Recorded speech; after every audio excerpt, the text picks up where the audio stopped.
We're live. What episode are we? Oh, wait. Yeah, I think that. We're live. What episode are we? It's been a while. It's been a probably while. about 2 months. It's been a while. Who was on last? Yeah, it's a good song. Was Who it was on Coach last? from Crown Point was last? No, didn't we do something after that? We did. It was the pastor, right? Pastor Greg. That was was was it. that 34? 34, yeah. Are you sure? I'm going to need to look it up before I start talking.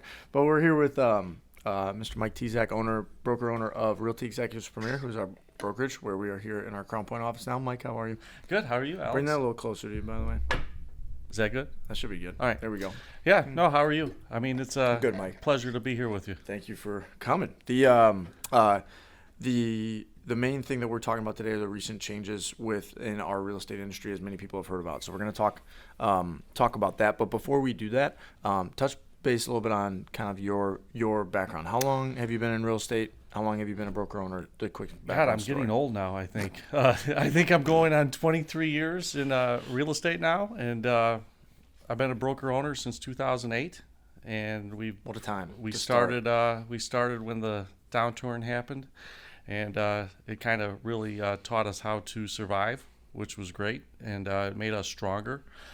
Started with 6 agents, and over the course of 15 years, I think we're at 122 agents now. Awesome. So big growth spurt, but we kind of we never wanted to be the biggest, but we wanted to be the best, and so we're looking for more quality over quantity. And so then so now there's 3 offices, locations, 122 agents, right? Yeah, our original office, which is kind of our corporate office, is in Valpo. Our second office was in Crown Point, and then our third office about 3 years ago was in Cherville. And in that time now, so Realty Executives Premier is not in Northwest Indiana, it's not about it's not the most amount of agents, but we're usually in that top, 1 to 2 to 3 companies. We usually fall somewhere between 1 and 3. Okay. And the last 3 years, I think we've been number 2 all over. I mean, with all 3 offices. We kind of are a little bit different than like the McCauley's per se, in that we actually we're one company. I broker and manage all 3, so we don't have separate management staffs at each one. We're kind of under one umbrella. Okay. And so at this point now, 122 agents, 3 locations, always, I mean, for how many years now in Porter County? We've been number 1 in Porter County since 2015. In terms of sales volume? Yes. Okay. So the amount of dollars of real estate sold Yep. is Realty Executives in Porter County, and then second throughout all of Northwest Correct. Indiana. Okay. So you've seen, in 23 years, you've seen a lot of things. Yeah, Started in I think 2008. the really cool point about that is, our production is high, but the national average of a realtor selling homes is probably 7 to 9 homes a year. We average 19.5, which is above and beyond what is even close to us right now. Yes. Yeah, So, because and we really back that up, where our agents are here to produce. yeah, like you said, it's more the quality over the quantity. Yep. And that was one of the reasons why I came here in the first place. It just had to do with what it is that you guys have built and what it's about, and the whole mindset on that, because that was our mindset too with our team. So with obviously you've seen a lot with 2008. You were an agent before you started the brokerage in 2008. So you've been through quite a bit here. With the recent changes, do you want to explain, simply put, what it is that's happened as of July 1st in 2024 in the state of Indiana, and then August 17th nationally? What's I gonna happen? think we could start even before that. Okay. I mean, it kind of hit us in Indiana late September last year, when Indiana passed the law that we were going to have buyer agency agreements, which means that we have to meet with our buyers. We have to sit them down. We have to explain to them that we're representing them, and there's a fee that is going to have to be paid, and but they wanted to make that transparent. And Indiana, actually, out of the all 50 states, we were the first one that actually implemented this before the NAR ruling. So it kind of put us ahead of it. And over the next 8 months, we had the lawsuit come. So we've been planning and learning and going to meetings all over the country to learn the best practice for our agents. So we have been studying hard for the last 8 months. I mean, it's probably, honestly, the hardest I've worked in probably 10 years, just getting things ready for our agents. So we were prepared when July 1st hit. So we think we put in the effort. As far as the changes, I think it's a good thing overall for us. I think that buyer representation is important. I've been a proponent of that for a long time, and now it's law. So I think a lot of agents have to explain themselves on what they do and what their services are. It's not just going to open a door anymore. It's not just showing somebody a house and writing an offer. It's what I do to get to that point, and how I get you through the process. But with everything else, I mean, the commission changes with NAR and the lawsuit. I mean, it's could be easy to say that we went from a worse system to a better system on that end. I think we went from a better system from previous July 1st to a worse system right now, as far as how we publicize our co-brokering with other institutions out there. So that was the tough thing. But we, as a company, we decided that we consulted with our attorneys, and we did our research, and we built our contracts based around what we thought that lawsuit said. And it was better to protect us and protect our clients. So for the person who doesn't understand, essentially what had happened was, in the state of Missouri, there was a class action lawsuit where there was a couple thousand homeowners who said that basically the case that they brought was that agents were conspiring together to set standard commissions and force sellers to pay a buyer agency commission to pay the buyer's agent in order to list their home. And so what ended up happening was that ruling is the reason that we're here now. The ruling was that the jury ruled in favor of the plaintiffs and said that a seller can no longer publicly offer a set amount of compensation. So before, in the old way, it was buyers, sellers, seller signs a listing contract, they have their listing agent compensation, and they offer a portion of the buyer agent as well. Now the seller can no longer publicly ask for what it is or publicly display what it is they would offer a buyer broker for compensation. Instead, the buyer and their agent have to have an agreement that states, before you look at a house, what their buyer broker's compensation is. correct. And if a seller does not fund that compensation, the buyer may be responsible for that compensation. Right. Okay. So for the average person who doesn't get it, it's simply what it is. And people are used to, agents who are saying things that they shouldn't have, like, the seller is the one who pays me, right? Things like that. Right. That's not something that, and all of these things got agents, and the way that this lawsuit went down, into that situation where now sellers were saying that, hey, I felt as though I was forced Right. to face or to give a set standard commission to the buyer's agent in order to list my house. So that's why this ruling has changed. So and I think you're right. And I think that down there in Missouri, we've been to the meeting, and Yes. we've heard what went on, and I think a lot of things weren't presented, and I think the public didn't get all the information, which is our job, is now to get out Yes. the correct information. There are a lot of brokerages out there that, are discount brokers that were included in this lawsuit, which we did flex our commissions. We never pushed commission as a certain rate at 6%. Correct. Anytime. And that's where the public, when it was brought out, they did not come out and defend us. Right. And probably, I would say, at least 80% of agents in our area are charging less than, we're charging less than 6%. Yep. And that's what the public needs to know. Right. And now, did we fall into that where the agent didn't explain their contracts? Yes. And that's where the seller won the lawsuit, was because they felt they weren't explained to. Correct. But with our new agreements now, it's great, because the listing agent will go in. They're going to pay the listing agent. That's who you're going to pay. And we'll educate that seller on what could happen with an offer. We may offer buyer compensation or buyer concessions, however you want to put it. And as long as their bottom line fits into what they're asking for, that may work, it may not work. Yeah. And that's where the buyer's not always going to have to pay. Correct. And I would say, there's probably 9 out of 10 times where the seller is going to pay those costs because they want to sell their house. But the buyer, at some point, they may run into a hot property that we have multiple offers that the buyer may have to fund Yes. that agent. So there's the way that it changes. So for the average consumer, not necessarily, we'll talk to the agents in a second, but for the average consumer, like how does it affect them, right? And the way, so now that before in the past, and I think I've said this forever, the worst part about our industry is that it's too easy to get in. And the part of our industry that gives it a bad look is on the buyer agent side. And the reason is because as a listing agent, you have to present yourself. Somebody is going to be very selective on who they pick to have control of their equity in their home. Since most people, the equity in their home is one of their largest, if not their largest source of wealth. Agreed. So in that situation, when they pick an agent to list their home, that conversation is a lot more difficult than when somebody goes to look for a house in the past before July 1st. Say, oh yeah, they can open the door for me because I'm not paying them, right? That's how it used to be. So now the way that changes for an everyday buyer is now anyone looking at houses, first off, I have to make a decision on who the agent is that I'm going to work with.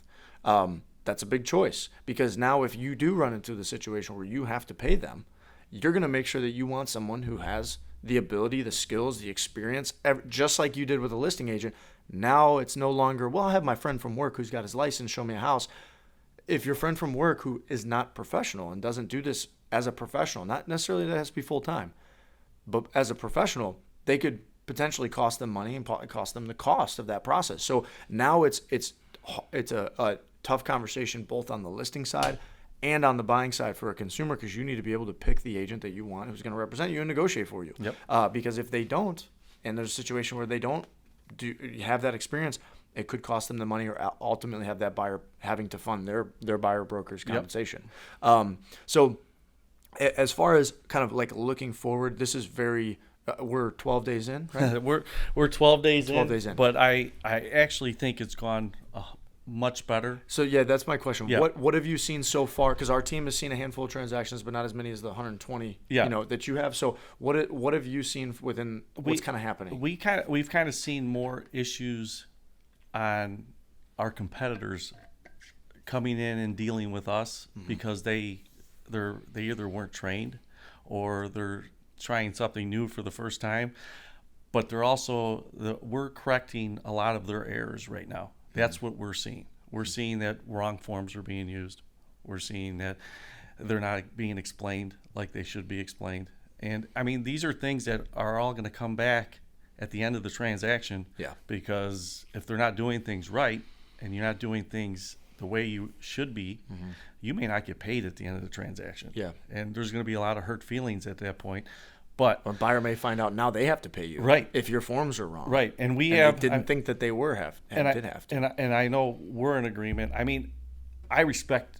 That's why you're here, is because I saw your potential when I met you years ago. But what I've always loved, and I've told you, is that you've been doing this for a long time. You've been doing the buyer presentations and the buyer consultations forever, and I think it's a great thing. Yeah. I think it's great to get out there, meet the people, understand what they need, show them what you can do for them, and value what we do. Right. It's awesome to see how our agents have really come together on this. That's what I'm impressed with, is that we've put more deals under contract in the last 10, 12 days than we did the previous 2 weeks. I think that's impressive. And that's through a holiday week. Yeah, for sure. Now, are there bumps? Yeah, we have bumps with the forms. We have bumps with contracts. But we're getting good advice. And like I told all of the agents as we've gone along, this is a work in progress. And over the next 12 months, we're going to build what's the best practices we should do and how we're going to get better. Yep. We're going to take what's given to us right now and build on that. Yeah. And I think that's what's impressive to me. For sure. Yeah. For the agents, what is kind of your thoughts for to other agents that are in our industry? Because right now, like you said, there's things that we're going to all figure out as time goes on. It's not going to, I think the way that it is right now will be different than the way that it is 12 months from now.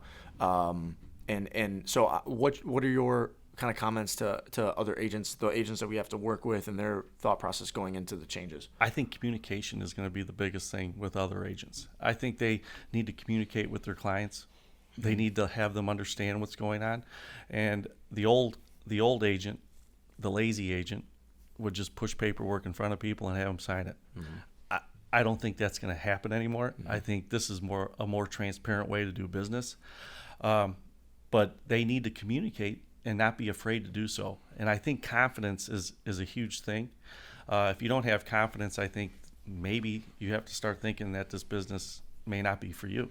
I mean, this is a people business, and you need to understand our laws and our rules, because you're representing people, like you said, in their biggest financial purchase of their lifetime for most of them. Yes. So, but that's the biggest thing for me with other agents right now. Learn. I mean, open a book, go to a meeting, listen to a podcast, learn from everybody else. I mean, just because people are out of state doesn't mean that they're not doing the same things we are, maybe in a different way, but ultimately we're all working on the same things. Correct. So the things that are for agents wise, yesterday our coach, we have a real estate coach for all of our team, and our team, we had a meeting yesterday we have our quarterly meeting. It's multiple hours. You talk about market updates, conversations, things going on, ways to grow. But we had a coaching call yesterday with our coach Frank, Frank gave us 3 keys, and he's like, these are not groundbreaking things. Okay, but I'm gonna tell you 3 things that you already know. The first one is work ethic. Frank's out of South Carolina. He coaches some of the highest level teams, brokerages, agents in the country. And Frank said, I can't believe the amount of people who are telling me that are saying, you mean I have to work again?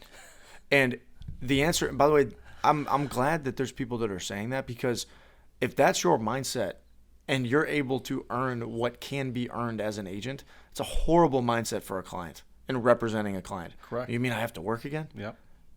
Yeah, you got to work again. I've shared with our team before Frank said that there's going to be a lot more work with each transaction. By the way, good. It's good, right? You should earn what it is that you're going to make, number one. Number two, he said, mindset. You got to find what it is that's going to get you into that mindset where you're able to perform at the highest level that you can, whether that's reading books or whether that's working out, whether that's good routine, whatever that is for you that gets you into a good mindset. And then third is skills. And because the conversations are different, right? So you think about when you're talking to a buyer now and having these conversations with the buyer, for them to sign a contract to say that if the seller doesn't fund your compensation, I may be responsible for this on top of my down payment, my closing costs, getting a loan, everything else, that inspection process, everything else that I've got to do. There's a chance that I may have to compensate this agent. What are they going to do for me? And I think that this is what's so good about the changes for the industry. I think that the unfortunate result of the changes is that it's probably going to affect lower income first-time home buyers the most. That is correct. Negatively. Yep. So I don't think that Department of Justice or everyone who's involved in this ruling has thought about the little guy as much as they should, because the people who are negatively impacted are the people who unfortunately don't have the most amount of money. And I can elaborate that on a little bit more. As an agent, like our company and your company, our team, this is something that excites me, because for as long as I've done this, I've had to compete with agents who didn't offer a lot of value. Their value was that they opened doors for buyers, right? So on the listing side, when I go in there and we have our conversation about what our compensation is, everything that we charge, it is worth it, because there's so much time, money, energy invested into their home to get them that money. On the buying side, in the past, it was like, well, the seller pays me, so right. There's not much work I need to do here. And so now what changes for agents representing buyers is now you've got to be able to sit in front of a buyer and say, if this doesn't happen, you may be responsible for funding my compensation. They're going to ask, in my mind, as a consumer, they're going to say, what the hell are you going to do for me? So, and that's funny, Alex, because I said that yesterday. I was like, I told several agents in our office, I was like, you're setting a new standard now. When you sit down with that buyer and you sign a contract, there's expectations now. 100%. So if I'm going to call you on I sign it on Wednesday and I call you on Thursday and I say I want to see 5 houses on Friday, and you come off and say nope, I can't do it, they're going to go find someone else to do it. You can't just have them text you Zillow links and say, Right. "Oh, I want to see this one," and you can't just, "Oh, Right. sorry, I'm not available." And you can't. You like there has to be so much more value there to buyers if there is the chance that they have to pay you. Now, going back to the buyer, the people who are affected the most by this negatively, in a situation, and just think about it. Now, essentially, every transaction is negotiable based on what contract comes in. So, offer comes in. The seller and their agent have their agreement on compensation. Offer comes in. Buyer says, I would like a 2.5% buyer broker compensation from the seller. Seller says, I will do 1. Okay, I will do 1%. There's a 1.5% gap there between what the buyer and their agent have agreed upon and what the seller's willing to pay. What happens now? Well, in that situation, it very much depends. Is there another offer? If the seller has the leverage and they can say, I'm giving you 1% and I have 4 other offers, that's a tough position for that buyer to be in That's and correct. that agent. Yep. If the seller has no other offers and they've been on the market for 60 days and they're saying 1%, as a buyer's agent, I am not going to fold into Right. what they're asking. So I have the leverage because where's your other offer, Mr. Seller? So now it all depends upon the situation, and the people who are in the situations most often where a seller has leverage, and not always, are situations where it's first-time homebuyer price ranges, because those are the more competitive price ranges. There's multiple offers typically involved a lot of times if it's priced well. And so now the people who are in that situation, those buyers, the people who are trying to buy their first house, who don't have a bunch of equity coming from selling another house, who probably are newer into their life, newer into their careers, they're the ones who are like, I may have to pay my agent. And so when you think about this, it's like, yet again, the government and the decisions that are made in this process Well, don't get me going on that. are screwing the little guy. Yep. And if a wealthier buyer runs into a situation where not everything's funded by the seller, that wealthier buyer can likely compensate their broker because they are wealthier. And so, and also typically the people who are not willing to pay a seller or a buyer a concession are typically not the sellers that are going to price their house to sell quickly. Right. They're trying to overprice their house and underpay brokers because they want to make as much money as possible, so the house is probably going to Yep. sit longer.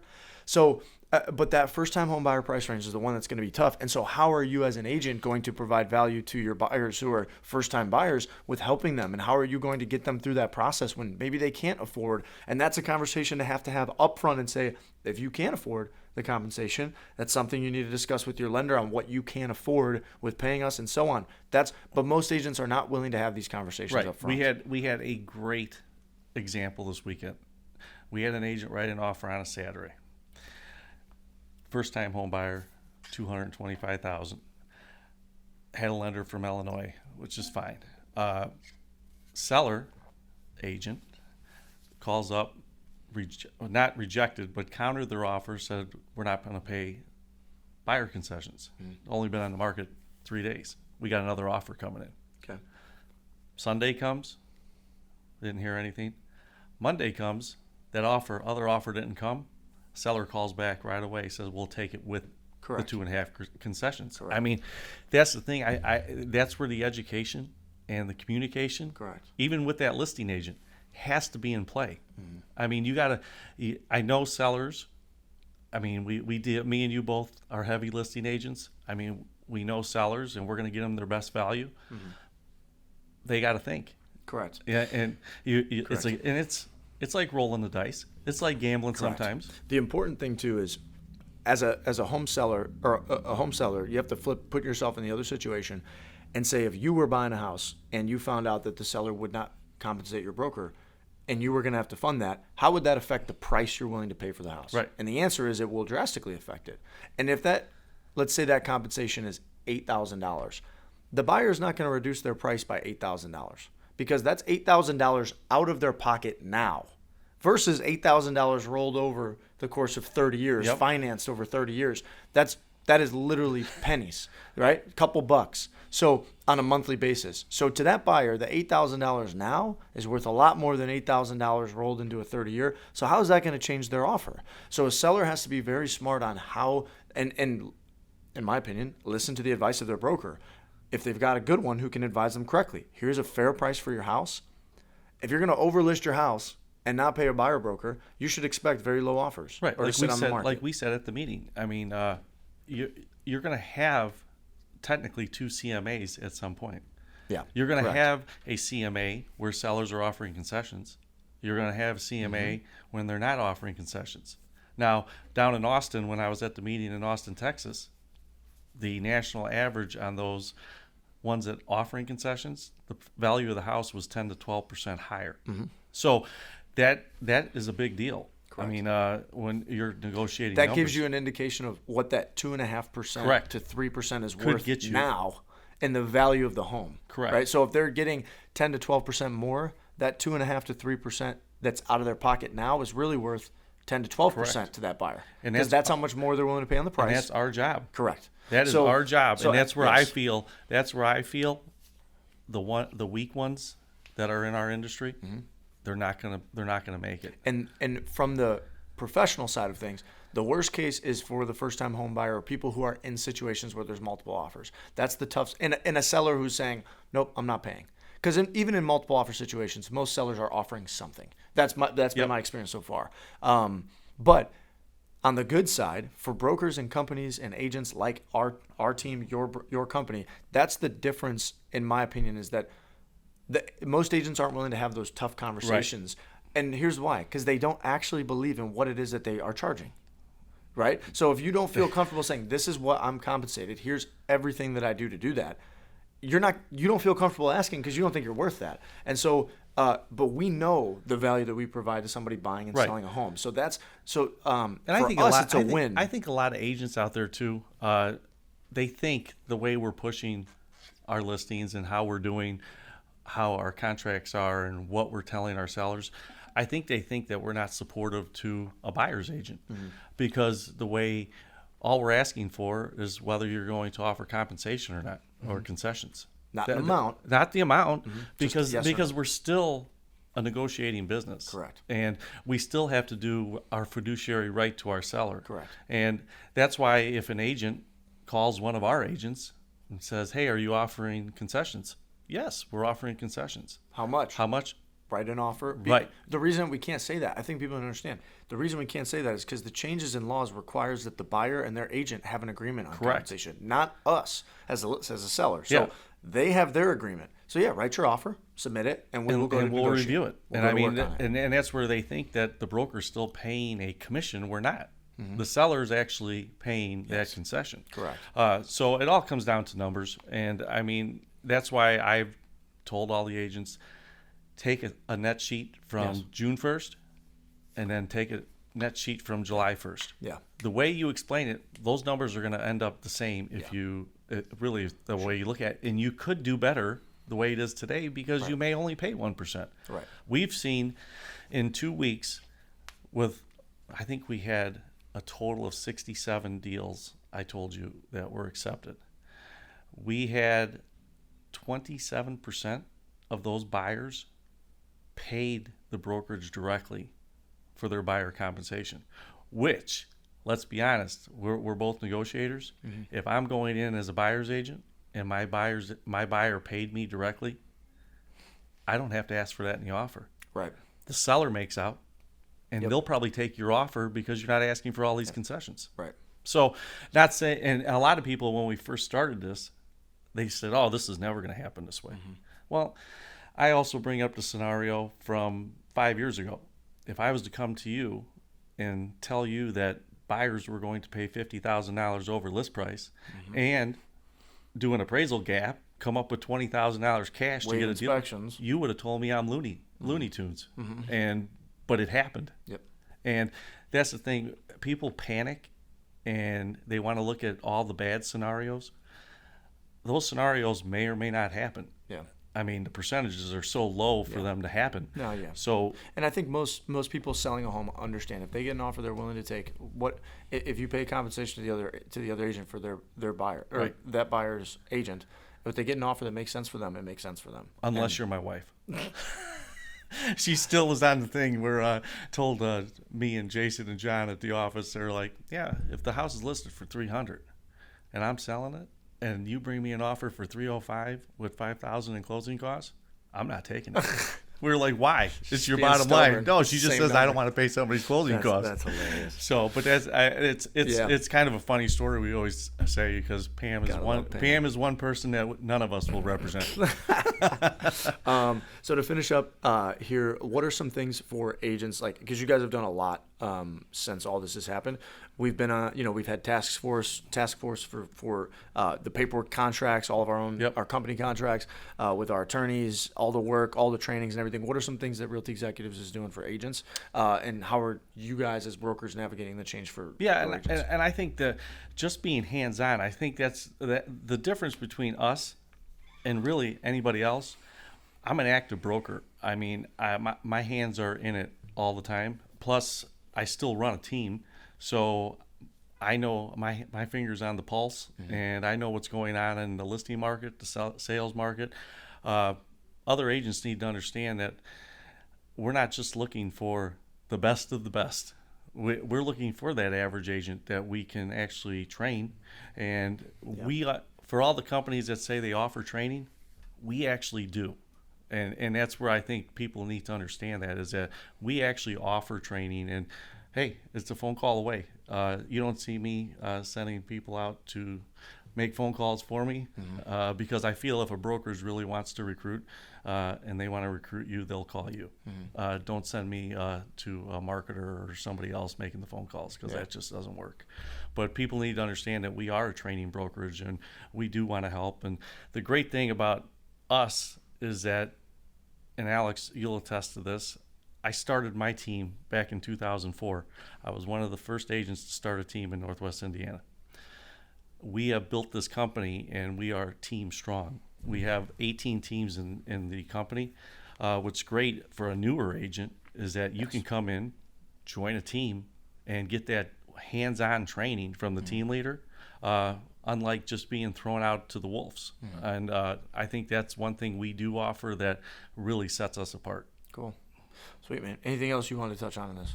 No, I'm good. Cool. I'm just happy that we're in the situation we are, and I think that the future is bright for all of us. I agree, man. Yep. I agree. Well, thanks for coming on, Mike. Yeah. Appreciate Thanks, it, man. Alex. Thank you. Yep. Talk to you soon. Yep.